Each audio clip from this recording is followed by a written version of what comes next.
Let me tell you a couple of stories about what it was like growing up when I was in school and when it came to technology.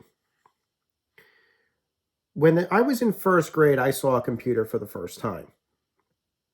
It was a simple, I believe, IBM computer, color screen, and it had a little demo graphic for some edutainment software that it was running. I think it was like a numbers game or something involving balloons. We were doing a reading class at the time, which I was extremely good at. I could read by the time I was in kindergarten. And so pretty much there was nothing in the books that we were reading at the time that were interesting me. But that bubble graphic up on the screen on that computer I had never seen before really interested me. And I looked at it and I watched it. And the teacher noticed that almost immediately and said, maybe we should reseat you. You can't seem to you can't seem to stop yourself from being distracted by that screen over there. The teacher clearly thought nothing of it. Never thought, oh, there was no relevance to that thing that you're staring at.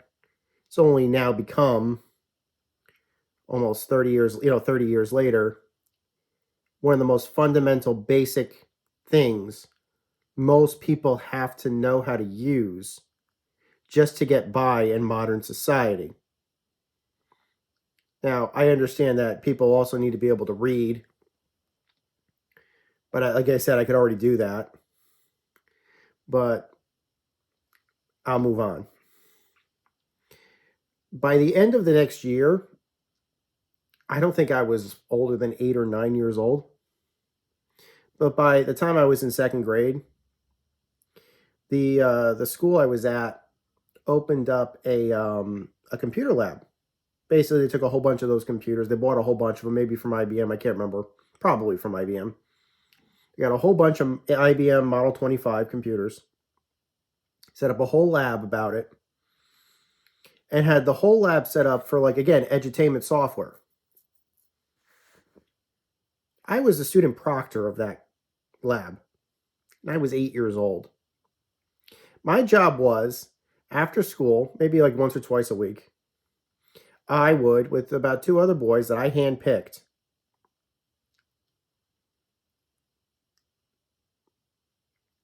tested programs about a day before we passed them to the kids to use. I was in 6th grade.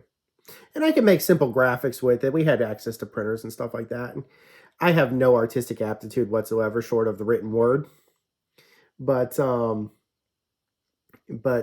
was a big deal. By 3rd grade, I changed schools, and everything was about the Apple II.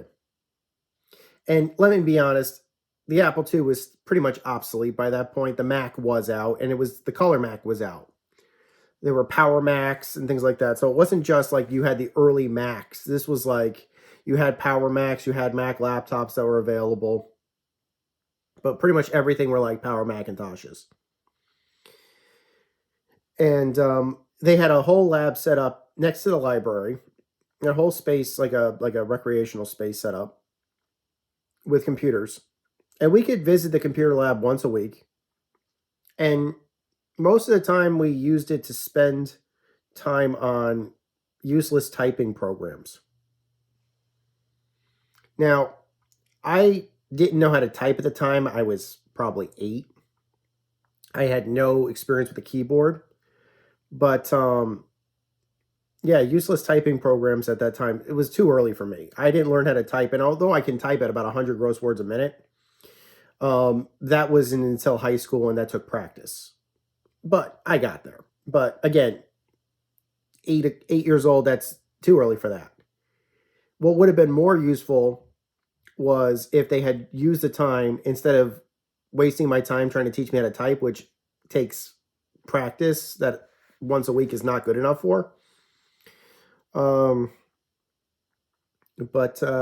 what would be useful was if you showed me how the computer worked that I was using to run this program. And The only real things that really caught my attention were those were the years that we played Oregon Trail. We got away with playing that. They did have access to the Oregon Trail software, so I did get the chance to play Oregon Trail. And some of the Mac computers had access to some of the Carmen Sandiego games, particularly Where in Time is Carmen Sandiego, Where in the US is Carmen Sandiego. Nobody really knew how to boot them up, but if you did have them booted up, you could play them and you could have a pretty good time playing them. And I remember when I was a kid, one of the first games I ever asked for on a machine that didn't even really count as a computer that my parents bought back in like the early 90s was Where in Time is Carmen Sandiego. And unfortunately that game later got trashed. My dad trashed it for some reason. I don't know why, but needless to say, I loved the Carmen Sandiego games. I loved playing. I did play Oregon Trail, although I never had a copy of that. But those were my first experiences with gaming. It was with edutainment software. And those were my first experiences with computers, basically. Like, and then there was the Super Solver series, which was another edutainment game. We were playing Outnumbered, where you played a detective in a trench coat and shorts and a hat. And you had to walk around, I think it was a TV studio, and solve math problems when TVs came and rushed at you. And again, I thought that was actually kind of cool. The graphics were adorable. There is a meme. There was a promo image shot of people playing Outnumbered for like a software catalog or something. Everybody's like, "This is the greatest thing ever I'm looking at." And I remember somebody on social media a while ago was like, "I don't know what game they're playing, but I want it." And I had to tell them, "Yeah, I recognize that game in a second. That Super Solver's Outnumbered," which I thought was awesome. I think Encarta had a maze at the time. I'm trying to remember. I remember a maze game or like a labyrinth game. But I think that might have been part of like Encarta 94 because encyclopedia software on CD-ROM was a big thing back then too. That was for the Mac specifically, but I remembered that if somebody was lucky enough to, get access to one of the Macs in the computer lab, which there weren't too many, it was like maybe one or two of them. I think that most they expanded like 2 or 3. The rest of them, like the rest of the 30 machines, like the other 30 or so machines for the rest of the kids, those were all Apple IIs. But I thought that was kind of fun. And then you fast forward. I think it was after I was in like either 6th grade or 7th grade. I got to a new school. And they had a full lab of Mac computers. And these were all Power Macs. And the only thing we used them for was word processing, which was a shame. And this was at a part where I think Mac OS was in like version 7 or no more than version 8. And these were probably top of the line Macs, but all we used them for was word processing. We were typing up papers on them. And we could add images and graphics and word art to them and print them out. So, that was useful for us. But I remember not being much of a fan of the Mac operating system at the time. At this point, Windows 95 was already out. Windows 98 might have already been coming out if it wasn't already. We were past the DOS era. But yeah, that was pretty much all we were using it for. We couldn't even do research on them because they didn't have internet access. And the few computers that did have internet access were in the library. And I think those were limited by what they could do. Because they always had somebody watching them. And like if you did something with them, you'd get in trouble almost immediately for it. And that's fine. I understand that. But still, that it was limited by what you could do back then, even then for internet access and stuff. So that's my experiences growing up with what the early functions that I had in school were for computers. The point of all of this, if I may say, was by the time I got into that third school I talked about, the one that we were doing the word processing on, I had gotten a computer. I got my own real computer. My parents bought me a computer. I think it was for Christmas. a Windows 95 machine. And on that computer, I was the one who was expected to set it up. I was the one who was expected to keep it working. I was the one who was expected to keep all the software on it, maintain all the software on it. I learned I didn't learn any of that in school. I read the manuals, which were available at the time. I looked up solutions on how to get us an ISP and things like that, which I got us an ISP that finally worked. Got his web browser, installed his web browsers, Netscape Navigator, or Internet Explorer. Installed game demos on it, Commander Keen, Wolfenstein, later Quake, and full versions of games when Christmas would come out for me. I asked for Quake 2, Jedi Knight, stuff like that. So before I had gotten out of middle school, or as some of you guys would call it, junior high, I learned more about computers in the time of, I would say, after school than I ever did in school at that point. Now, obviously, I was exposed to different software and different hardware, but what would I do for free time? Once I had a computer, all of my free time went into using it.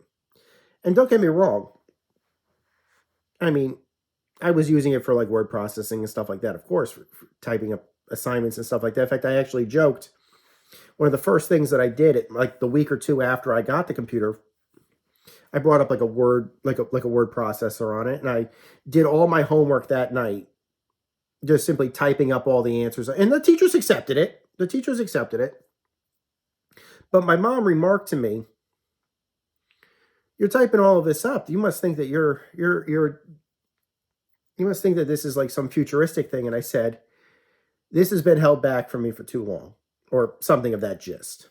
It's not exactly what I said, but I said, "I feel like this is something that I've needed for a very long time." And that's closer what I said. I said, "I've been meaning to do this. I needed to be able to do this, to type up my assignments and things like that for quite a while. And now I can finally do it."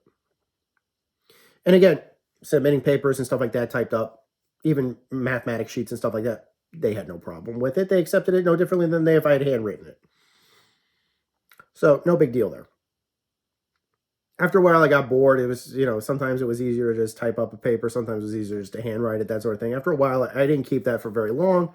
But my point is that after 2 years of using a computer on my off time away from school, I probably learned more about computers than I ever did in school for the prior 10 years.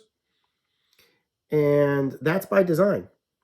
And by the time I got into high school, I went to an advanced high school. The thing is that they had computers on order, but they hadn't arrived yet. The school was still new, and they needed to get the computer shipped in and stuff like that. And that was all fine and good. They did eventually get the computer set up. They had both PC labs and Mac labs set up. The computers were more advanced than the one I had at home. I later upgraded my computer sometime during high school, but when I first got into high school, they did have better computers than I had. But I had already known how to use them, and I remembered not too many of my teachers knew how those computers that were being installed worked. Not really any of them. There was maybe one or two computer experts in school, and they were usually working in the library or the resources desks. That was it. And so here's a shipment coming in of 3 computers. They're in pieces: towers, cables, keyboards, mice, monitors. Teacher can't assemble them. They don't know how. So they're essentially sitting on a table collecting dust in a big pile. I told the teacher, "I can make that work for you if you want." He's like, "Great, do it."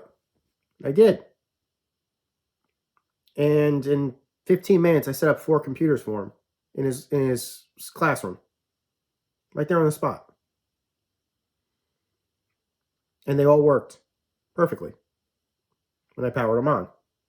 And so then he had the computers. He didn't have to ask for help from any of the resources, and he had to do it himself. He had me do it.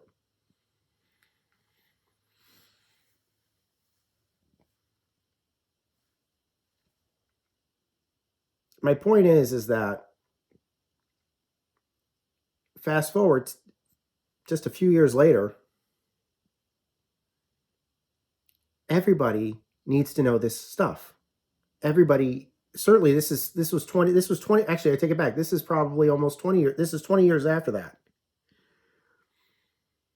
And there are still people who don't know how computers work.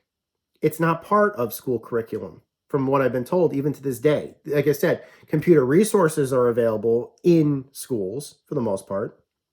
Some of these computers are probably quite obsolete that are still in use. They'll function, I'm sure, but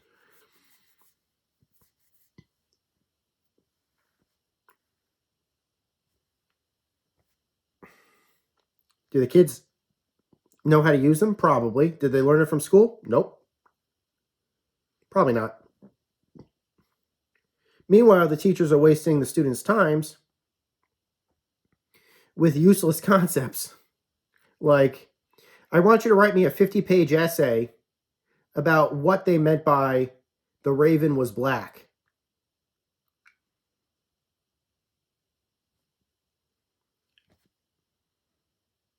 What good is an assignment like that to anyone? And I say this as a writer.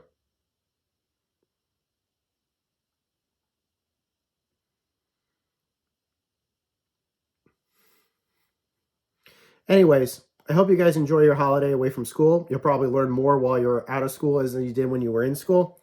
Take care until next time, guys. My name is Maniac with GameSuccess.net. Over and out.